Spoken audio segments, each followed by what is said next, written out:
오늘 우리에게 주시는 하나님의 말씀은 고린도후서 5장 8절로 10절까지 있는 말씀입니다. 고린도후서 5장 8절로 10절까지 있는 말씀입니다. 우리 한 목소리로 다 같이 합독하도록 하겠습니다. 우리가 담대하여 원하는 바는 차라리 몸을 떠나 주와 함께 있는 그것이라.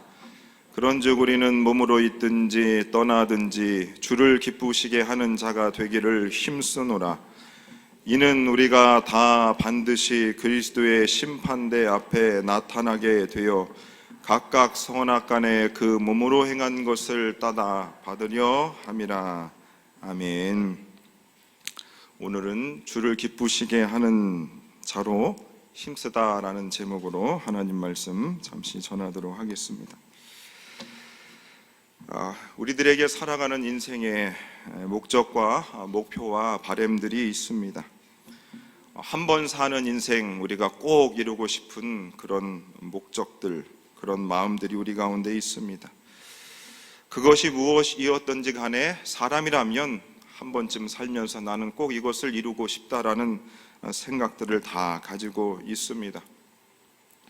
오늘 본문 8절에도 보시면 사도 바울은 이렇게 이야기를 합니다. 우리가 담대하여 원하는 바는 차라리 몸을 떠나 주와 함께 있는 그것이라. 지금 이 글을 쓰고 있는 바울이라고 하는 사람에게도 내가 내 인생에 원하는 바가 있다. 그것은 차라리 몸을 떠나 주님과 함께 있는 그것이라고 말을 했습니다. 바울이라고 하는 사람은 성경에서 하나님과 예수님과 성령님을 제의하고 성경의 인물 가운데 많이 등장하는 사람들 가운데 한 사람입니다. 그는 신약 성경의 27권 중에 절반에 가까운 책을 그가 기록하였습니다. 그리고 당시의 석학 중에 석학이었던 가말리알의 제자였습니다. 그리고 누구보다도 뜨거운 심장과 열정을 가지고 많은 신약의 교회들을 개척하고 그리고 세계 교회사에 큰 획을 그은 하나님이 크게 사용하셨던 사람의 틀림이 없습니다. 그리고 그는 자신의 삶을 통하여서 일어나는 사역의 현장들과 또 능력들을 보면서 그리고 자신의 그 사역들을 통해서 수많은 사람들이 그리스도에게 돌아오는 그 모습들을 보면서 자신에게도 아마도 이런 목표들과 바램들이 있을 법도 했습니다. 예를 들면 내가 10,000교회를 개척을 하겠다. 내가 10만 명의 사역자를 내가 세우겠다. 내가 100만 명의 제자들을 세우겠다. 내가 10,000만 명의 사람들에게 복음을 전하겠다라고 하는 바울이 사역을 하면서 그는 그 사역의 확장들을 통해서 그런 목표들을 가질 법했습니다. 우리가 가만히 보면 사회에서도 또 교회에서도 여러분 꿈을 크게 가지십시오. 여러분들의 입을 크게 벌리십시오. 구체적인 목표를 세우십시오. 그러면 이루어질 것입니다. 그런데 누군가 너의 인생의 바램이 무엇이냐라고 여러분들에게 물어보았을 때 나는 그저 평범한 아빠가 되고 싶습니다. 나는 평범한 엄마가 되고 싶습니다. 나는 그냥 자녀들을 잘 키우는 부모의 역할을 하고 싶습니다. 이렇게 이야기를 하면 굉장히 시시하게 생각합니다. 상대는 그 말을 하는 사람에게 당신은 꿈도 없는 사람처럼 또는 삶의 열정도 없는 사람처럼 그렇게 취급할 수 있는 것입니다. 그래서 오늘 세계 교회사의 한 획을 그었던 사도 바울의 목표와 그 인생의 바램이 주와 함께 있는 그것이라고 하는 것은 조금 문제가 있어 보입니다. 문제가 있어도 보통 문제가 있는 것 같습니다. 바울의 목표가 세계 모든 곳에 교회를 세우는 것, 세계 복음화와 같은 거창한 목표와 목적을 그가 가지고 있지 않았고 성경 그 어디에도 바울이 그런 글을 기록하지 않았습니다. 사람들은 그럽니다. 그 인물에 맞는 꿈과 목표를 가져야 한다고 이야기합니다. 꿈이 큰 사람일수록 큰 일을 할 수 있다고 말합니다. 사람은 큰 물에 가야 된다고 말을 하지요. 과연 그렇다라고 한다면 오늘 이 본문을 기록했던 바울은 분명히 우리가 생각할 때 큰 사람이었는데 그 사람의 최종 목적은 주와 함께 있는 그것입니다. 여러분, 이 바울의 고백에 대해서 여러분들은 솔직하게 어떻게 답하시겠습니까? 감이 오지 않는다면 만약 여러분들의 자녀가 여러분들이 평생을 공을 들여서 여러분들의 자녀의 뒷바라지를 해 오셨습니다. 그리고 그 자녀가 열심히 공부를 해서 참 남들이 봐도 좋은 그런 것들을 갖춘 자녀가 아버지, 어머니, 저 그냥 평범하게 살고 싶습니다 라고 여러분들한테 이야기를 한다면 여러분 어떻게 답하시겠습니까? 그저 저는 주님과 함께 있고 싶습니다.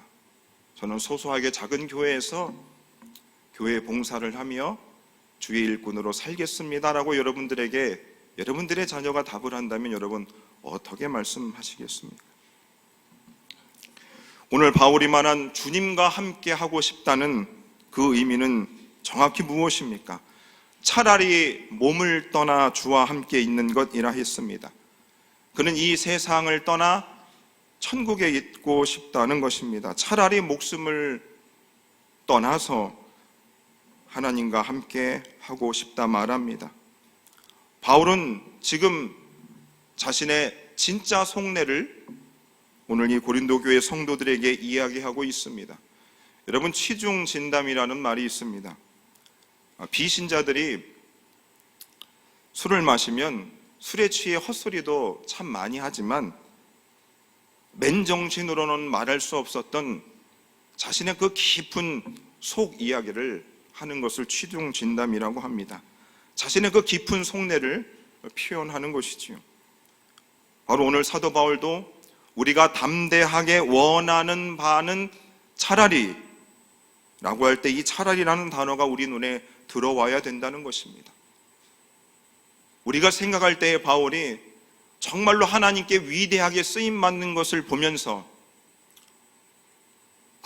바울과 같은 그런 능력을 가진 사역자들이 되어야 되겠다, 그런 사명자들이 되어야 되겠다라는 생각들을 우리가 가질 수 있지만 바울은 그것을 원하지 않았다는 것이죠.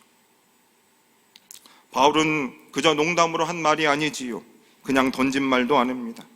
아니면 정말로 사도 바울이 사역을 하면서 너무나 고달프고 사는 것이 힘들고 짜증이 나고 고린도 교회 성도들이 말을 듣지 않아서 그들이 보고 싶지 않아서 확 죽고 싶다,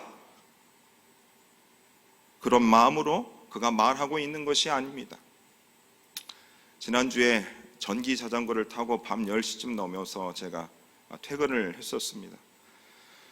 퇴근을 하면서 가양대교를 넘어가는데 그 가양대교 중반에 앰뷸런스 차량이 그 대교에 서 있고 또 구급대원들이 그 생명의 전화를 들고서 누구와 통화를 하고 있고 또 그 강 하단에 구명보트와 또 많은 구급대원이 그 강바닥을 쳐다보는 것을 보았습니다. 그러면서 직감적으로 누군가 또 물에 빠졌구나 라는 생각을 했습니다.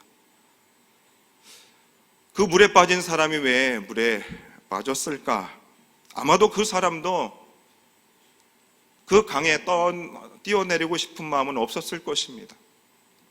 자신에게도 삶의 꿈과 목표가 있었고 또 그런 열정들을 가지고 있었습니다. 하지만 인생의 무게가 너무나 무겁고 인생살이가 너무나 힘이 들어서 그가 그 강에 뛰어들 수밖에 없는 어떤 사연이 있을 것이라고 생각합니다. 바울도 바로 정말로 그가 예수 믿으며 그 사도의 삶을 사는 것이 너무나 고달파서 확 뛰어내리고 싶어서 나의 목적이, 나의 목표가 주님과 함께 있는 그것이라고 말하고 있는 것이 아닙니다. 우리가 예수 믿으면 여러분 천국에 간다고 하니까 실제로 많은 고생과 어려움을 겪었던 바울도 확 죽으면 좋겠다고, 그래서 빨리 천국 가는 것이 낫겠다고 생각해서 오늘 바울이 이 말을 한 것이 아닙니다. 바울에게 있어서 그는 이 땅에 사나 또 이 땅을 떠나 천국에 가 있으나 그에게 있어서 사는 것과 죽는 것은 그렇게 중요한 일이 아니었다 이겁니다. 그는 사는 것과 죽는 것에 큰 미련을 두고 있지 않습니다. 그러니까 바울에게 있어서 이 땅에서 내가 어떻게 좀 건강하고 어떻게 하면 좀 더 잘 살고 어떻게 하면 부귀영화와 큰 목표를 이루어서 많은 사람들한테 존경을 받는 일은 큰 관심사가 아니었습니다. 남을 밟고 일어서서 담임 목사님이 오전에 설교하셨던 것처럼 그 바벨론의 방식으로 그것에 바울이 그런 큰 관심을 두고 있지 않았다는 것입니다. 모든 사람이 죽는 것을 다 두려워하는데 바울은 순교했습니다. 죽는 것에 대해서도 그렇게 큰 두려움이나 미련을 가지고 있지 않았습니다. 오직 그의 목적은 사나 죽으나 주님과 함께 있는 그것이었습니다. 바울이 그렇게 사는 것과 죽는 것에 대해서 그렇게 큰 미련을 두지 않았던 이유는 몸을 떠나 주님을 만나 천국에 가면 영원히 주님과 함께 있는 것이고 또 이 땅의 육체를 가지고 있고 사나 주님이 우리와 항상 함께 있기 때문에 바울에게 있어서는 굳이 몸을 입고 있으나 몸을 떠나고 있으나 그에게 큰 문제가 되지 않았다는 것입니다.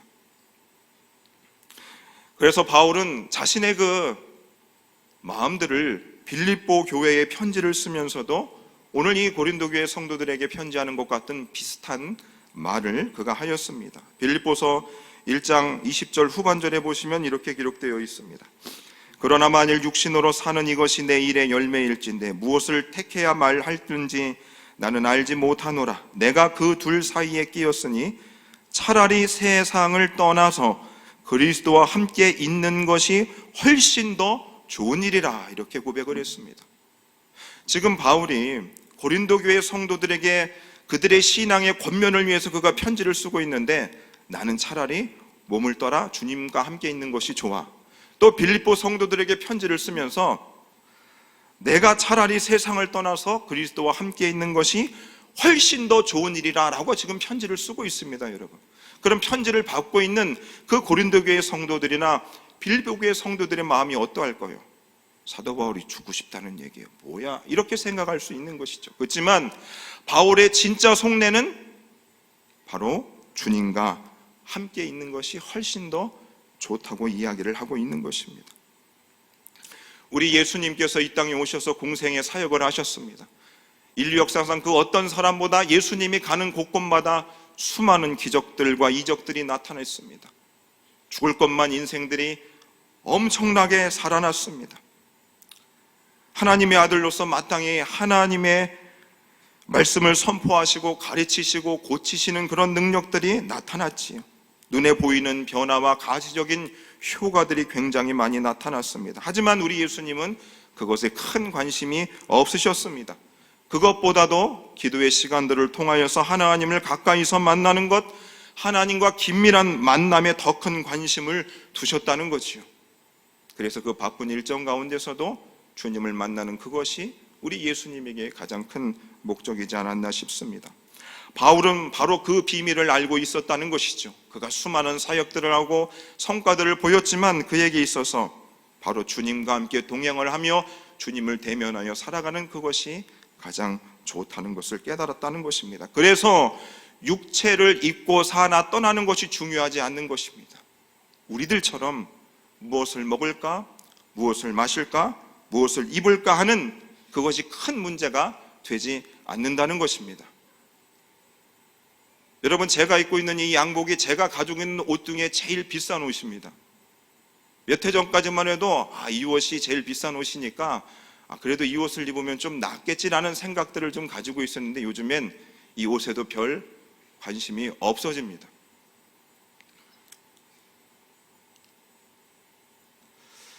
바울은 그가 사역에 어떤 성과를 내든 남들이 자신을 어떻게 평가를 하든 그것에 아무런 관심이 없고 오직 그 주님을 만나는 그것에 대한 소망으로 가득 찬 인생을 살 수 있었다는 것이죠. 이 땅에서보다 몸을 떠나 주님 계신 그것이 더 좋다 이겁니다. 그는 확신 가운데 1절에서 이렇게 말씀을 했습니다. 오늘 본문에는 없습니다.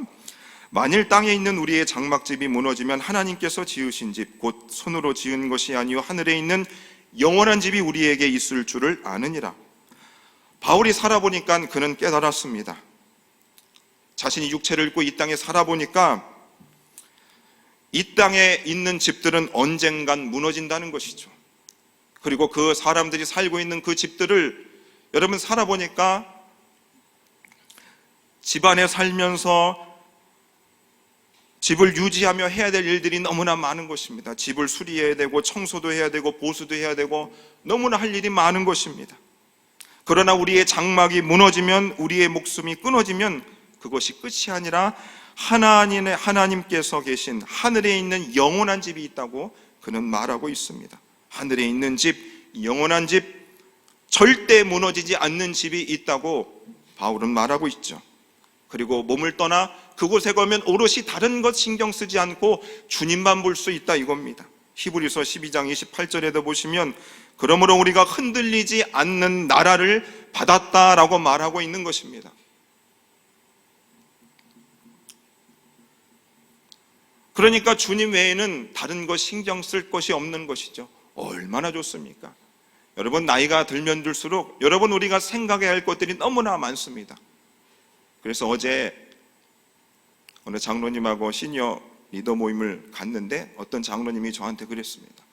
목사님이 70이 넘으니까 그냥 신경 쓰는 것 자체가 싫답니다. 머리가 아프답니다. 바울은 그것을 알고 있었던 것이죠. 사역을 통해서 수많은 열매들을 맺었고 그 안에서도 기쁨도 있었지만 그거보다도 다른 것 신경 쓰지 않고 주님을 보는 것, 그것이 그 삶의 목적이었습니다. 예수님은 이렇게 말씀하셨습니다. 마태복음 6장에서 너희를 위하여 보물을 땅에 쌓아두지 말고 하늘에 쌓아두라고 말씀하셨습니다. 내 보물이 있는 그곳에 내 마음도 있다 했습니다. 우리 모든 사람들에게는 보물이 있답니다. 소중하게 여기는 것들이 있답니다. 그리고 그 보물이 있는 곳에 우리의 마음이 거기에 가 있다 이겁니다. 근데 그 마음에 그 보물이 땅에 쌓아놓으라고 우리 주님 말씀하시는 것이죠. 바울에게 있어서 사나 죽으나 중요한 것은 땅에 있는 보물이 아닌 바로 주님과 함께 있는 그것이었습니다. 그래서 빌립보 1장 20절에서도 내가 살든지 죽든지 내 몸에서 그리스도가 존귀하게 되려 합니다 라는 말을 통해서 바울에게 있어서는 그의 인생의 보물이 다른 그 어떤 것도 아닌 그리스도였다라고 하는 것입니다.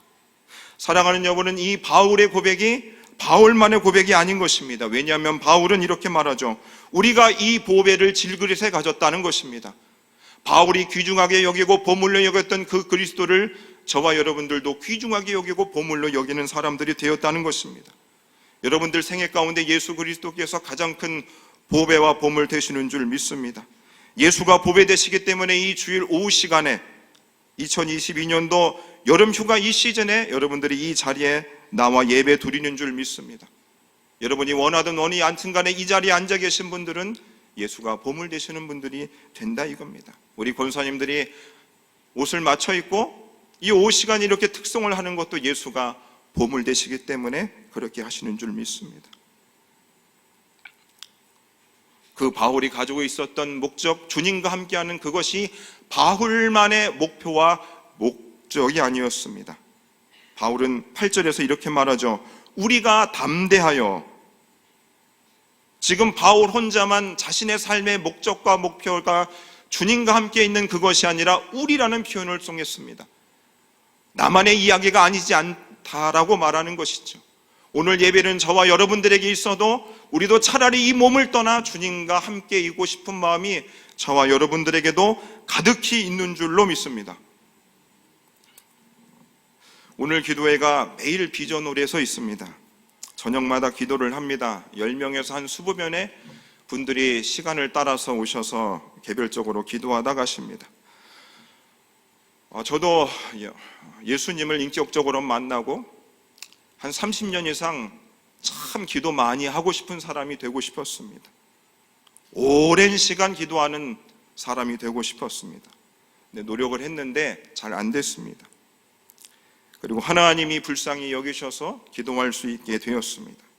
그리고 기도를 하다 보니까 저녁때를 거르게 되고, 그래서 굶게 되다 보니까 체중이 8kg나 줄게 됐습니다. 체중이 줄다 보니까 세상이 가벼워지고 있습니다. 가뿐합니다.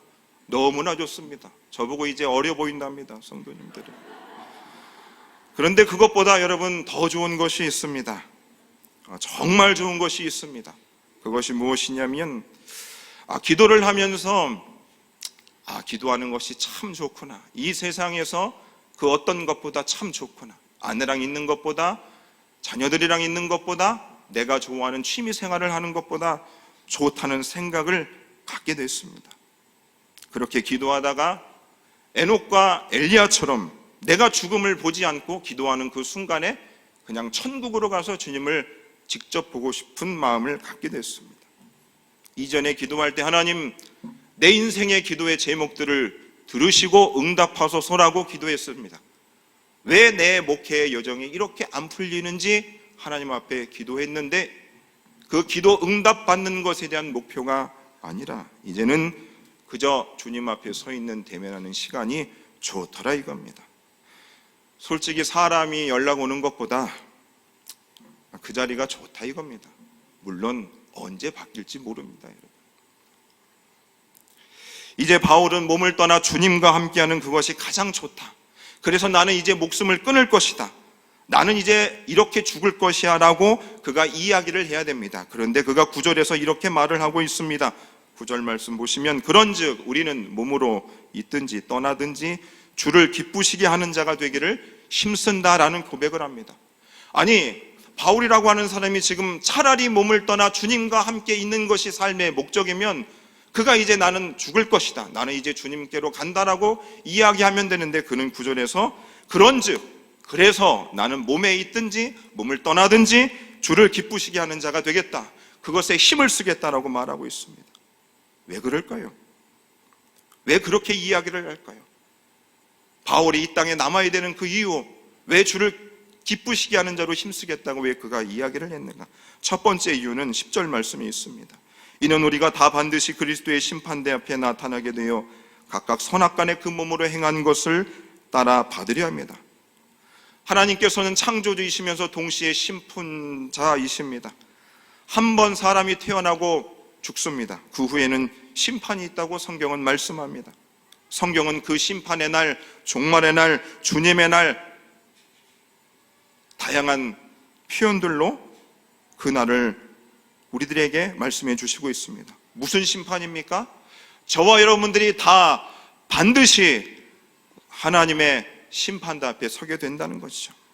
그래서 바울은 어떻게 해서든지 주를 기쁘시게 하는 자가 되기로 힘쓰겠다는 것입니다. 하나님의 심판이 있다는 것이죠. 저에게도 있고 여러분들에게도 하나님의 심판이 있기 때문에 그는 주를 기쁘시게 하는 자로 힘쓰겠다라고 오늘 말하고 있는 것입니다. 두 번째로 그가 하나님을 기쁘시게 하는 자로 살기로 그렇게 힘쓰겠다고 한 이유는 그가 사명을 받았기 때문입니다. 하나님께서 주시는 사명은 하나님의 기쁘신 뜻을 위하여 각 사람들에게 각종의 사명들을 사람들에게 부여해 주셨습니다. 사도 바울은 고린도 말씀에 내가 복음을 전할지라도 자랑할 것이 없으면 내가 부득불할 일임이라. 내가 복음을 전하지 아니하면 내게 화가 있을 것이다. 사도행전 20장 24절에서도 내가 달려갈 길과 주 예수께 받은 사명 곧 하나님의 은혜의 복음을 증언하는 일, 바울에게 있어서는 복음을 전하는 것이 그의 인생의 사명이었습니다. 그것이 주님을 기쁘시게 하는 일이었습니다. 그의 인생에 있어서. 그래서 그는 다른 그 어떤 것보다 복음을 전하는 일에 힘을 썼다는 것입니다. 여러분들은 어떠십니까? 우리 각자에게 하나님께서 저와 여러분들이 하나님을 기쁘시게 하기 위하여 우리 인생에 주신 사명들이 다 있습니다. 여러분, 이 자리에 앉아 계신 분들은 하나님께서 여러분들에게 주신 사명들을 다 알고 계신 분들일 겁니다. 누구는 목사로, 사도로, 교사로, 봉사자로, 찬양하는 자로 삶의 현장에서 여러분들의 직업을 통해서 하나님이 주신 사명들을 있습니다. 그리고 그 일들을 통하여 주를 기쁘시게 하라는 것이죠. 여러분들의 사명은 무엇이고 여러분은 그 사명을 어찌 감당하고 있습니까? 여러분들이 주신 그 사명들을 통해서 주님이 지금 기뻐하고 계신지요? 세 번째로 바울이 주님을 기쁘시게 하는 자가 되겠다고 한 세 번째 이유는 바로 주님이 주신 기쁨이 너무 컸기 때문에 그는 주를 기쁘시게 하는 자로 살기로 힘쓰겠다는 겁니다. 주님이 주신 기쁨이 너무나 컸기 때문에 주를 기쁘시게 하는 자가 되겠다는 거죠. 여러분, 이 기쁨이라고 하는 것, 이 즐거움이라고 하는 것이 여러분 어디에서 나올 거라고 생각합니까? 바로 사랑으로부터 나오는 것이죠. 그가 다메섹 고생에서 그 자신을 사랑하는 주님을 만났습니다. 그리고 그 사랑에 매여서, 사랑에 취하여서, 그리스도의 사랑에 강권되어서 그 사랑에 그가 벅차서 그가 주님이 주신 그 기쁨으로 자신의 평생의 주를 기쁘시게 하는 자로 힘을 쓰겠다고 말을 한 것입니다. 여러분, 우리가 살다 보면, 사람과 살다 보면 항상 기쁜 것만은 아니지요. 사람에게 실망하기도 하고 서운하기도 하고 상처를 주기도 하고 상처를 입히기도 합니다. 죄를 범하기도 하고 실수를 하기도 하죠. 하지만 하나님은 우리를 만나고 하나님은 한 번도 우리를 실망시키시거나 약속을 어기시거나 죄를 범하시거나 실수하지 않으셨습니다. 항상 우리에게 만족함을 주셨고 넘치게 주셨습니다. 결과적으로 주께서 주시는 보상을 우리가 기대하는 것도 있지만 그것보다 주님을 우리가 만나 주님과 함께하며 주시는 그 기쁨 때문에 바울은 지금 주를 기쁘시게 하는 자가 되기를 원했다는 겁니다. 다윗도 그 비밀을 알고 있었습니다. 시편 16편 11절에 보시면 주께서 생명의 길을 내게 보이시리니 주의 앞에는 충만한 기쁨이 있고 주의 오른쪽에는 영원한 즐거움이 있다라고 말하고 있습니다. 다윗은 이스라엘의 가장 대표되는 왕이었어요. 골리앗과의 전투에서 여러분 승리했습니다. 금을 구하는 것보다 부귀영화를 누리는 것보다 주 앞에 있는 그 기쁨이 더 좋았다는 거죠. 주님을 만난 그 기쁨을 통해서 주님을 알아가는 걸 통해서 주를 따라가는 것을 통해서 얻는 그 결과들보다 주님을 만난 그 기쁨이 더 좋았다 이거죠. 그래서 그는 시편 27편 4절에 이렇게 말합니다. 내가 여호와께 바라는 한 가지 일, 오직 한 가지 일 그것을 구하리니 곧 내가 내 평생의 여호와의 집에 살면서 여호와의 아름다움을 보며 그의 성전에서 사모하는 그것이라는 겁니다. 다윗조차도 그가 왕이었는데 그는 주의 성전에서 주의 아름다움을 보고 싶다는 겁니다.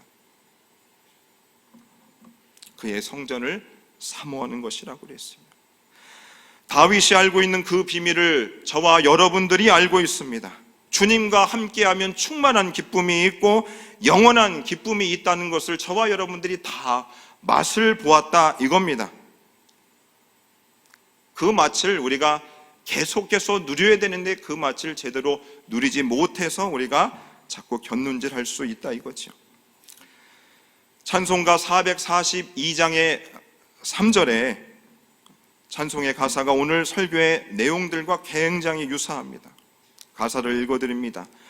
밤 깊도록 동산 안에 주와 함께 있으려 하나 괴로운 세상에 할 일 많아서 날 가라 명하신다.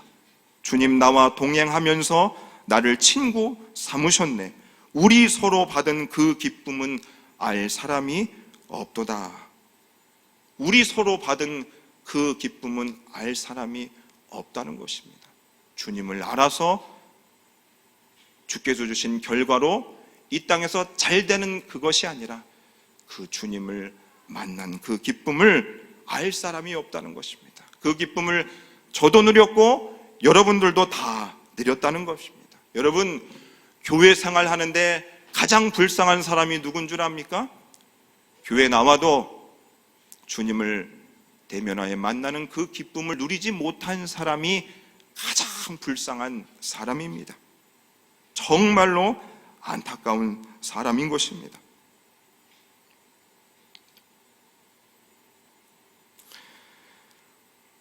오늘 혹시나 저와 여러분들이 삶의 무게가 무거워서 나에게 주신 하나님께서 주신 사명과 십자가가 너무나 무거워서 그것을 내려놓으려고 하신 분이 있다면 포기하십시오.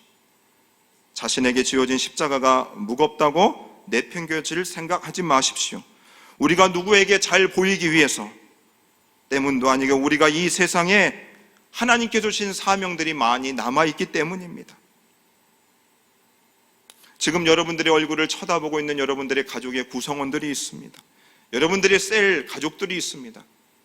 여러분들을 통하여 주님을 만나야 될 사람들이 있다는 것이죠. 교회의 선후배들이 있습니다. 여러분들 예수 믿는 것 죽지 못해서 하는 것 아닙니다. 여러분 지금 우리가 살고 있는 것 죽지 못해서 살고 있는 것 아닌 것이죠. 주와 동행하는 충만한 기쁨이 있고 영원한 기쁨이 있기 때문에 우리가 그렇게 살아가는 것입니다. 우리는 서로 잘 알고 있습니다. 말하지 않아도 우리는 알고 있습니다. 우리가 이 사명을 내려놓아서도 안 된다는 사실도, 내려놓으면 주님이 얼마나 마음을 아파하실 줄도 알고 있습니다. 그리고 내가 주를 기쁘시게 하는 자로 살아야 된다는 것도, 내가 이전에 그런 고백들을 했고 그런 주님을 기쁘시기 위하여 애쓰고 힘썼다는 것도 여러분들 스스로가 잘 알고 있습니다. 이제는 어쩌면 강단에 서서 말씀을 전하시는 담임 목사님의 그 권면의 소리가, 주의 일에 힘을 쓰라는 그 말이 잔소리로 들리고 듣기 싫을 수 있습니다. 어쩌면 목회자들 역시도 하나님께서 너 나를 위해 더, 나의 기쁨을 위해 더 힘쓰는 자가 되지 않나라고 하는 주의 음성을 잔소리로 들을 수도 있다는 것입니다. 여러분, 같이 우지 그저 천국에 다 갈 수 있으니까, 예수 믿는 것도 힘들고 이 세상 살이도 힘드니까 우리 다 예배 마치고 다 이 세상을 떠날까요? 그럴 수 없는 것입니다. 여러분, 이 자리에 앉아 계신 분들 여러분 쓱 한번 쳐다보십시오. 0.5초 내에 쓱 한번 보십시오. 이 자리에 앉아 있는 모두가 서울 은연교회에서 한 자리 하시는 분들입니다. 다 한몫하시는 분들입니다. 제가 10대 시절에 구찬송가 355장을 예배 시간 때 제대로 부르질 못했습니다. 찬송가 이렇게 가사가 있으면 그 부분을 뛰어넘고 제가 찬양을 불렀습니다. 부름받아 나선이든 마선이 몸 어디든지 가오리다. 이 구절을 제가 부르지 않았어요. 아골골짝 빈들에도 복음 들고 가오리다. 소돔 같은 거리에도 사랑 안고 찾아가서 종의 몸에 지는 것도 아낌없이 드리리다. 여기도 부르지 않았어요. 부르지 않았어요.